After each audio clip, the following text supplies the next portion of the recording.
Sobre aquela situação do pedido, né, que o PT entrou com processo, né, no STF para que a Carmen Lúcia, né, analisasse aí a possibilidade de obrigar o Arthur Lira a pautar o impeachment no Congresso, a gente tem uma atualização. A ministra Carmen Lúcia, então, ela recebe a ação do PT sobre o impeachment. O presidente do STF, ministro Luiz Fux, encaminhou à ministra Carmen Lúcia a ação do PT sobre a análise do pedido de impeachment do presidente Bolsonaro.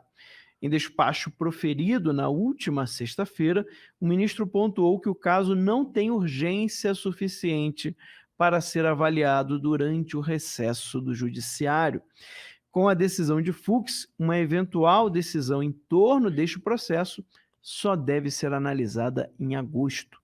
O pedido retornou ao gabinete de Carmen Lúcia e solicita que o presidente da Câmara dos Deputados, Arthur Lira, seja obrigado a analisar um dos vários pedidos de impeachment protocolados na casa contra Bolsonaro. Os petistas dizem que a ação não é para Lira dar prosseguimento a um processo de impeachment, mas para decidir se aceita ou rejeita uma das ações. Bem, essa coisa de não tem urgência, então ficaria só para agosto, eu fico me perguntando se não é para deixar uma carta na manga, né? Ah, sim, sem dúvida. É para lá na frente ser obrigado a se posicionar, né? E o jogo é mais complexo, veja bem, né? Um presidente da Câmara, né? Ele tem um poder que eu acho que é exagerado, né? De modo geral, ele é usado pro mal, né? Que é o de pegar qualquer requerimento feito pelos parlamentares e nem sequer se pronunciar a respeito, né? Então, eu sou um parlamentar aqui, o protocolo aqui, o Max é o presidente da casa, ele pega, né? Fala assim, não, bota na gaveta, né? E não se pronuncia. Nem pela procedência, nem pela improcedência. Ele não toma posição a respeito. Ele finge que não viu, né? E esse é um poder que assiste. Por quê? Porque não há no regimento da Câmara, né, nada que obrigue. Isso o Daniel Lemos, né, quando estiver aqui, pode comentar com a gente também. Mas nada que obrigue o presidente presidente do parlamento, né, da casa, a tomar uma posição em X tempo. Você foi lá, protocolou, você fala assim, não, muito que bem, tá protocolado, tá aqui, né? Daqui a pouco eu me pronuncio. E passam-se meses, anos e não se pronuncia, aquilo aí fica esquecido ali, né? Isso é um método que o presidente da casa usa, em geral, para não se posicionar, para ter ali uma posição, né? Tá ali guardado, né? O Cunha usou muito isso com a Dilma, né? Ele pegava os pedidos de impeachment, segurava ali e falava assim: olha, tá seguro aqui. Porque se ele se pronuncia, ele não pode mudar pronunciamento depois. Então, se ele pega o impeachment e ele bota para a casa votar, ele não pode tirar depois da votação. Se ele pega o pedido de impeachment e diz, não vou botar isso para votar, indefiro isso, ele não pode pegar depois, resgatar depois e botar para votar. Então fica, né? Ele toma a decisão é definitiva. Se ele não se pronuncia, ele usa aquilo ali como moeda de troca. Assim, ó, tá aqui na minha mão, hein? Vou botar para votar, hein?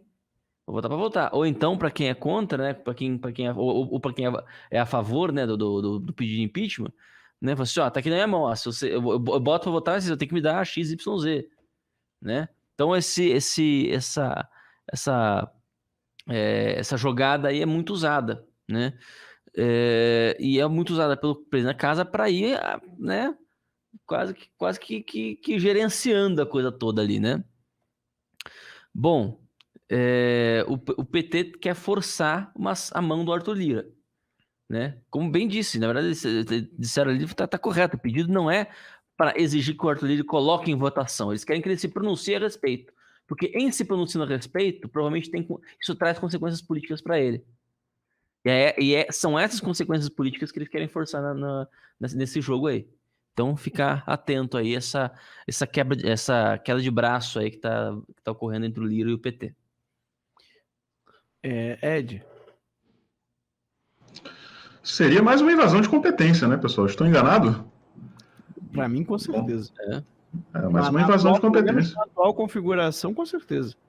A mesma coisa que eles fizeram quando exigiram a instauração da CPI do Covid, né? Independente da solicitação ser para o Lira pautar ou para se posicionar, não deixa de ser uma invasão de competência, né? Vocês estavam falando antes a respeito da ação do STF, que a princípio deveria ser para preservar, né, a constitucionalidade das leis, questões, enfim.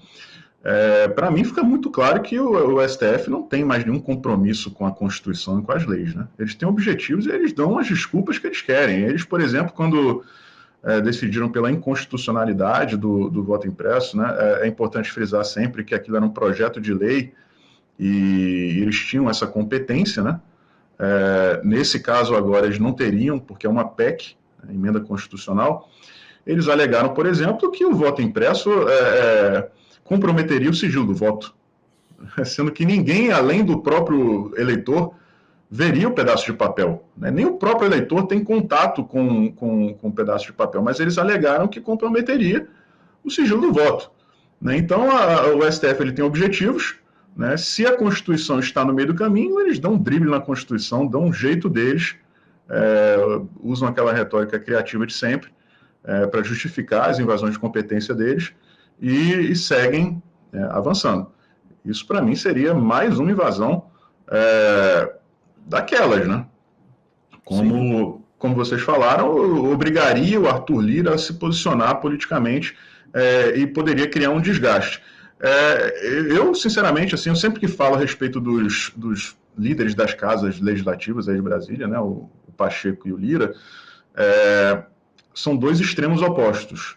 O Lira tem saído, né, na imensa maioria das vezes, melhor do que a encomenda. Enquanto o Pacheco, por mais que a gente não tivesse nenhuma esperança, né, grandes esperanças sobre ele, era a opção menos pior, né, à disposição, já demonstrou que sim, tem objetivos individuais muito acima dos objetivos nacionais. Eu posso estar muito errado, tá, gente? Posso estar muito errado, mas eu tenho quase que absoluta certeza de que, caso o STF cometa mais essa invasão de competência, o Arthur Lira vai se posicionar rejeitando o pedido. Acho que a chance dele acatar isso, né, dele tocar para frente, se posicionar de maneira contrária ao governo federal é mínima.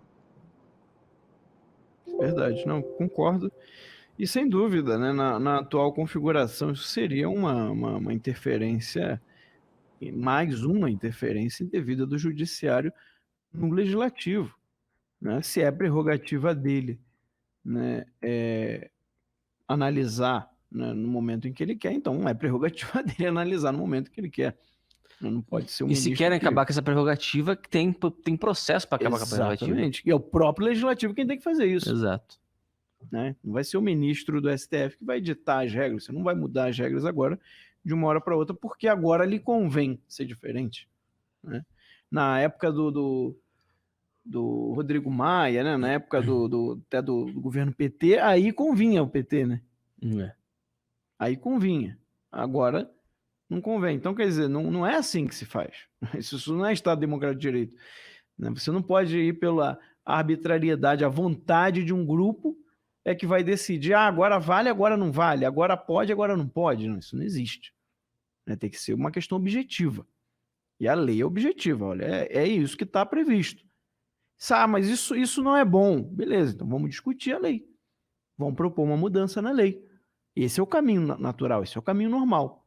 Agora, eu não posso, porque eu acho que não está bom, então eu vou pedir para o ministro do STF, né, chegar e interferir dentro do legislativo. Não, isso não existe. Num país sério, isso nem deveria ser cogitado. Digo mais, o Fux não deveria nem ter aceito esse pedido do PT. Exatamente alegando isso. Olha, não é competência do judiciário interferir no presidente da Câmara dos Deputados.